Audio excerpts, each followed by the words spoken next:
pangoriwo vanhu vanenge vakangofananawo naMnangagwa wacho vanenge varimowo vekuti what usually happens and do they care for what is happening in Zimbabwe or what has happened in Zimbabwe? What do you think? Right, okay.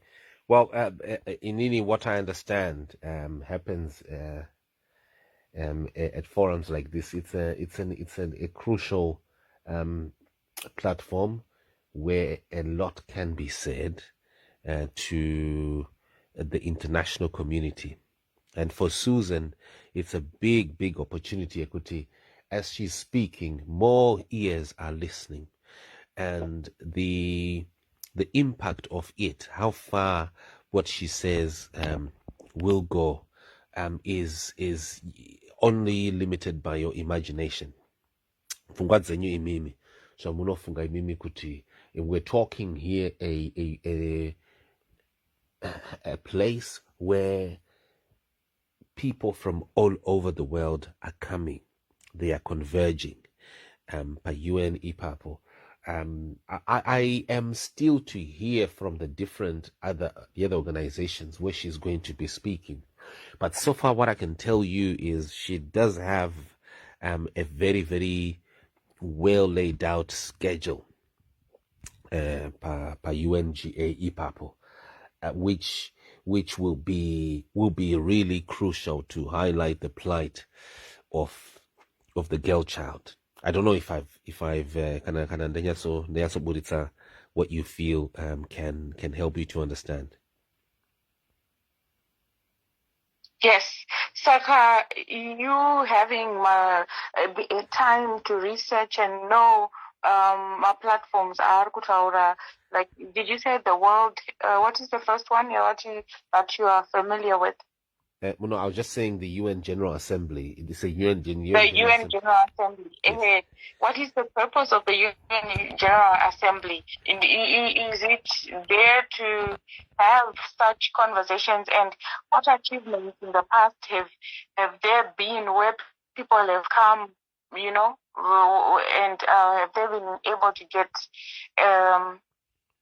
get positive feedback, or help? Because Susan is crying, and obviously there needs to be something that is done to help the nation, because totally it is of great concern. Kuti munhu ari kutaura kuti munhu wamungu kuti imimi ndiye mutungamiri ndiye akaita these grievous activities. Saka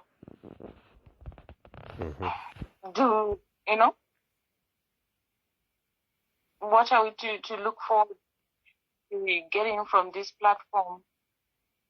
And at the same time, as a woman, as a Zimbabwean woman, what ways are there for other Zimbabwean women would Susan want to see in support? Right. I think the UNGA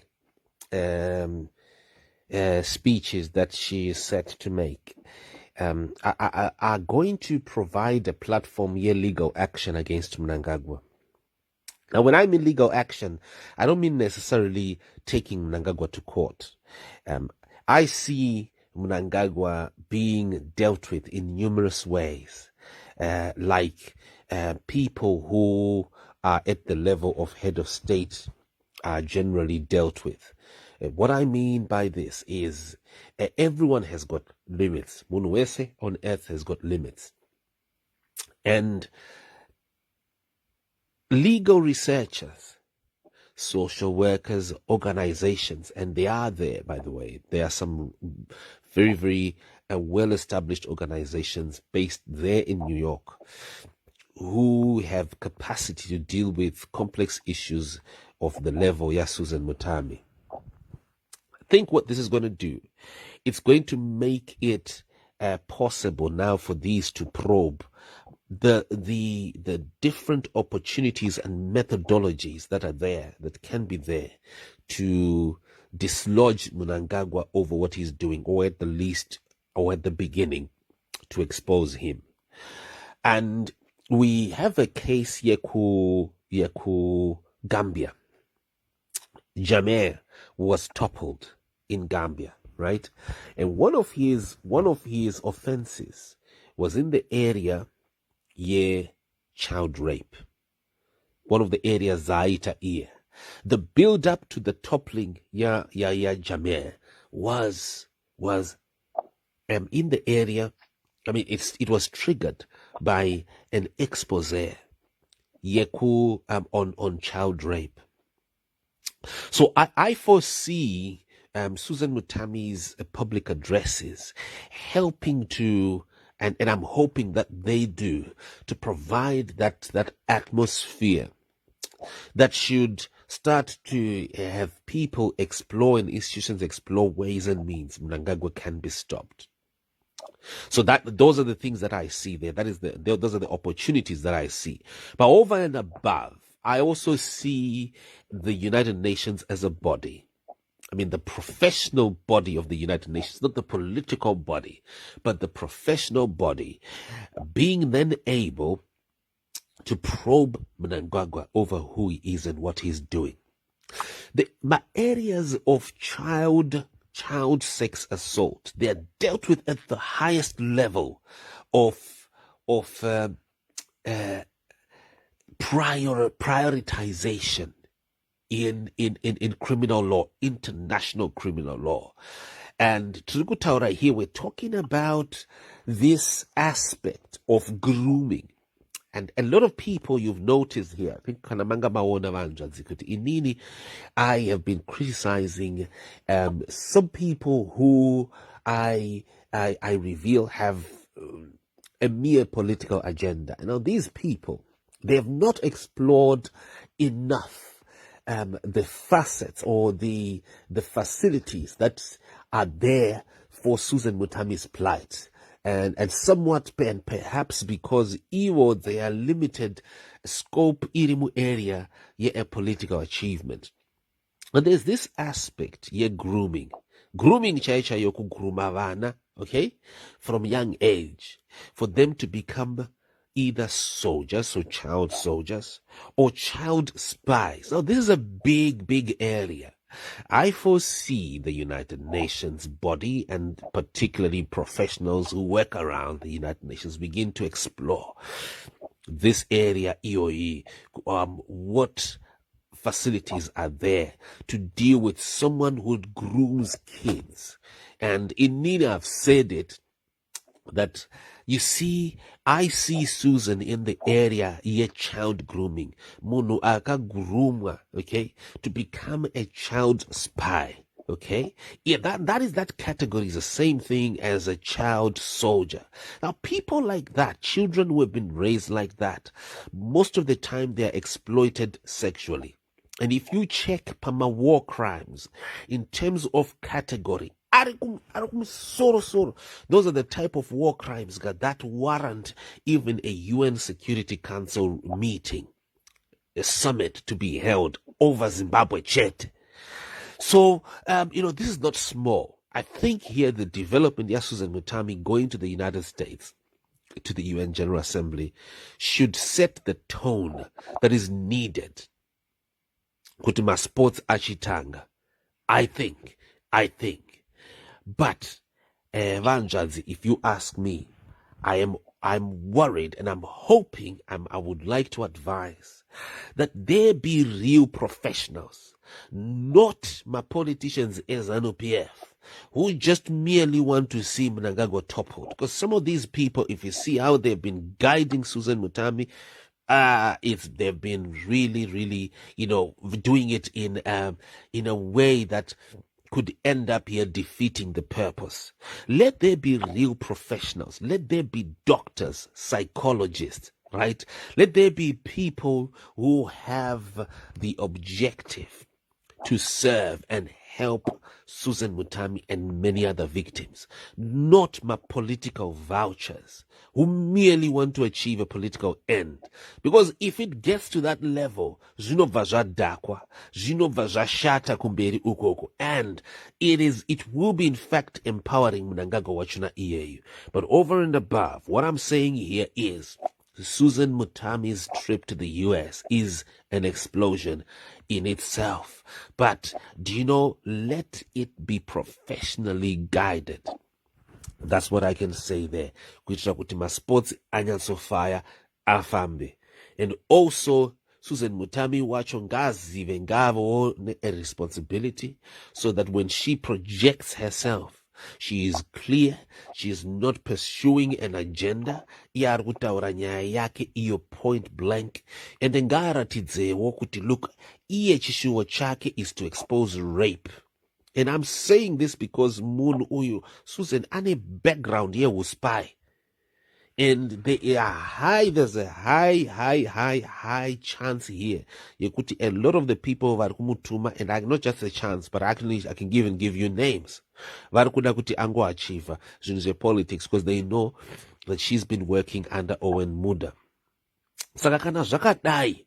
The challenge inogona kuzoitika now ndeyekuti when and upon the time when zvakazorevealwa kuti look, this is the type of person uyu akadai, it may make the purpose, the mission, and the noble cause for the girl child kuti ive impeded.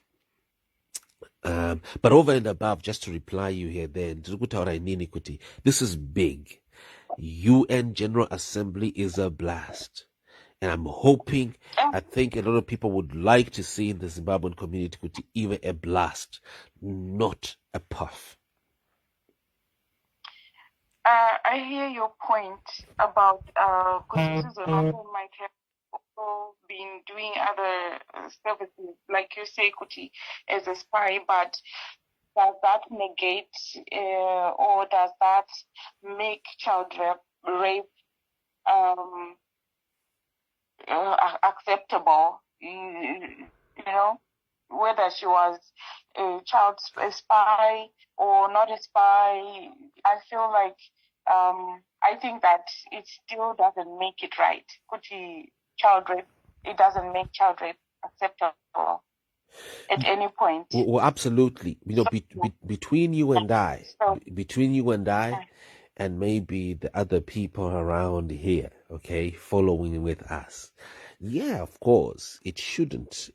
That should not in any way.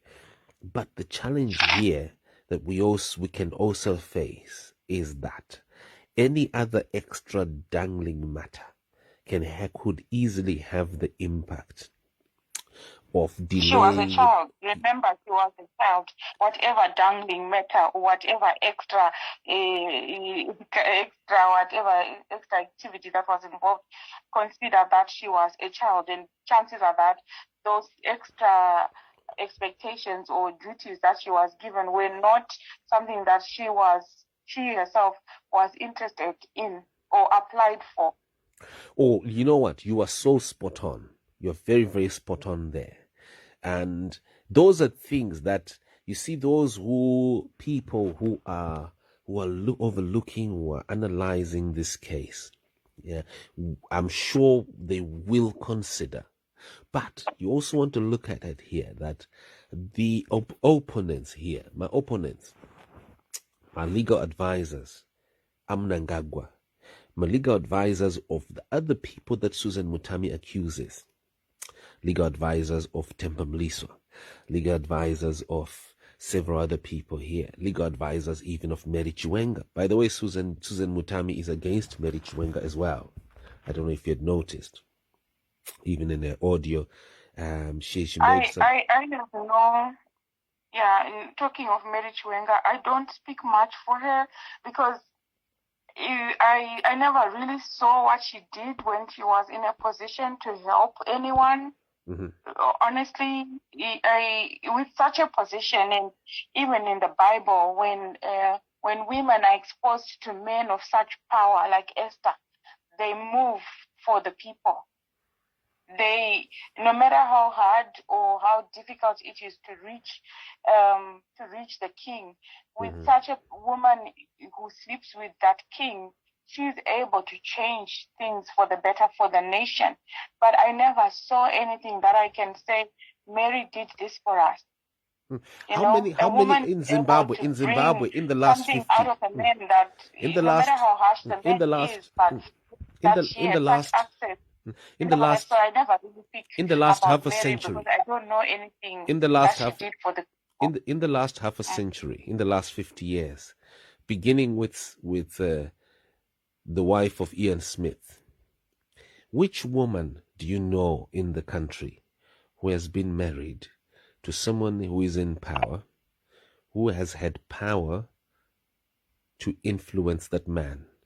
Are you able to count from the wife of Ian Smith? We're talking culture, Yema Zimbabweans here, beginning from the Rhodesian days. Can you show me just one woman who has had power over their powerful the man? idea of being a leader is that ability to be different and to set a standard, a new standard.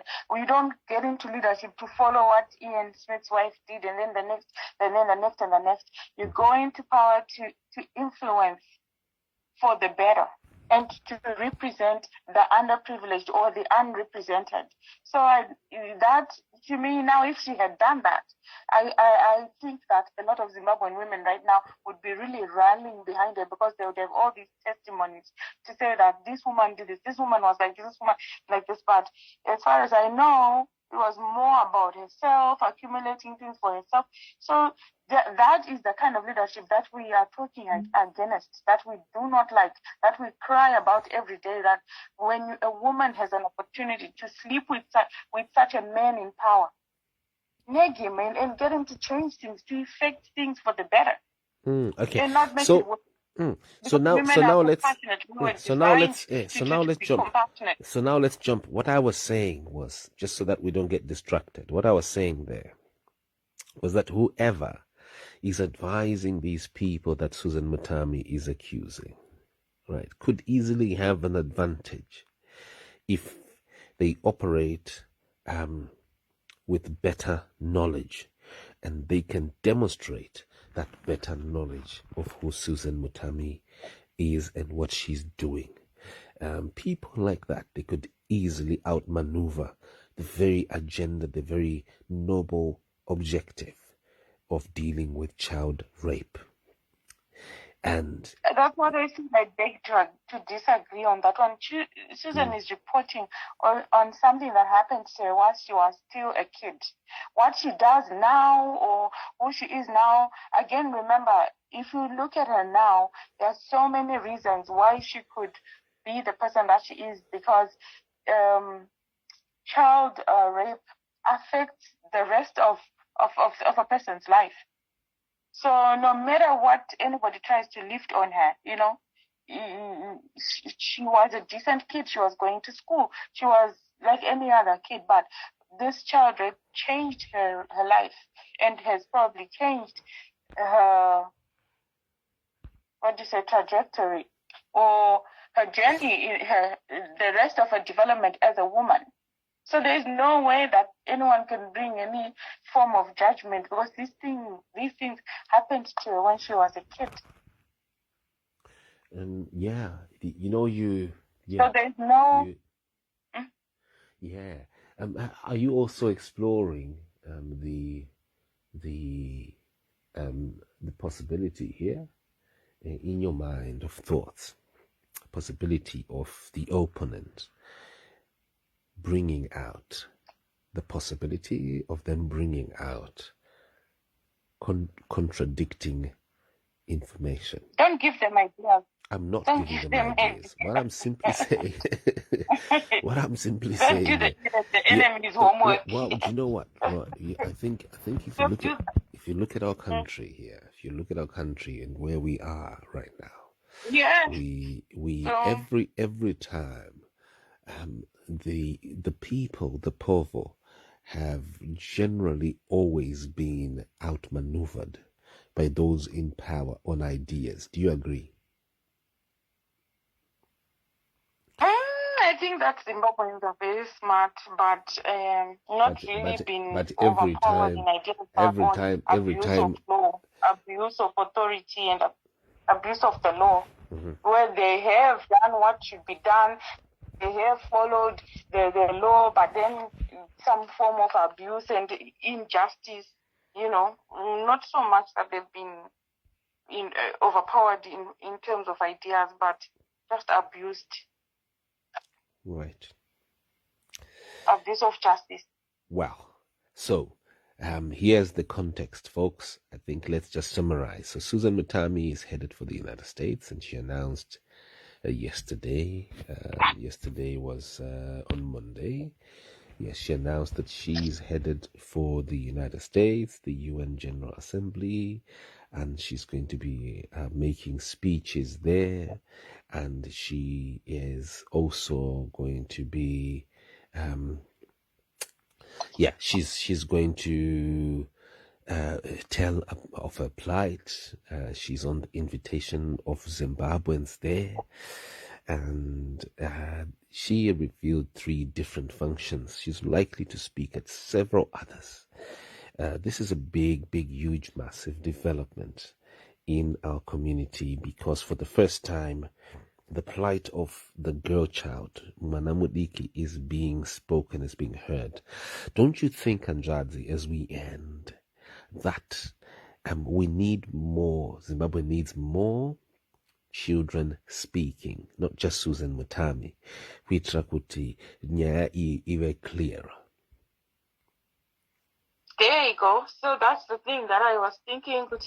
Susan Susan, what would you want, or what would you say to the other Zimbabwean women? What is her suggestion? Redway, this is what I think. The Mirainen Pakati, this, what kind of support?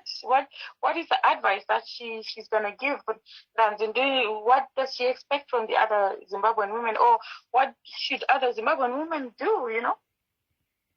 To stand up. Because I see hondo yake ega kai. I see hondo yake ega. Is something that is happening in abuse of children kuma universities. What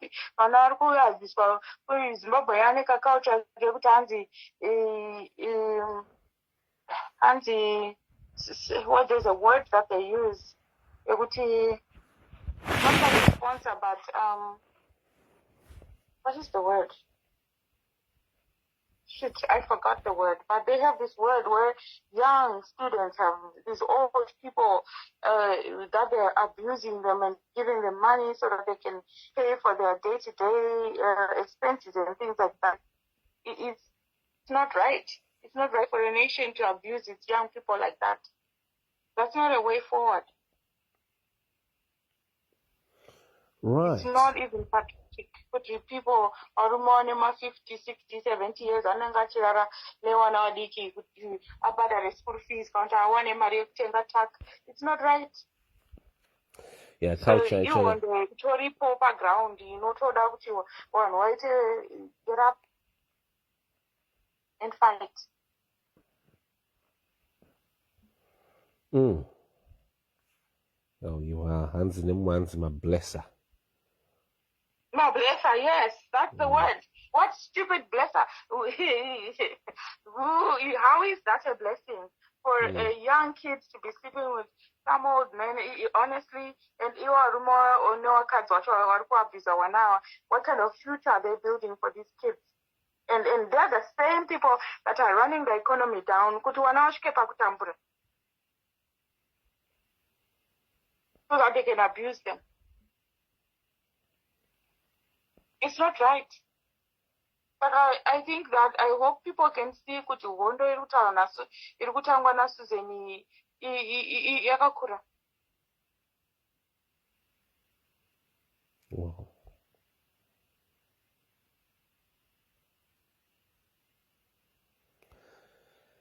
Yeah. And then Hansi, Susan, Susan.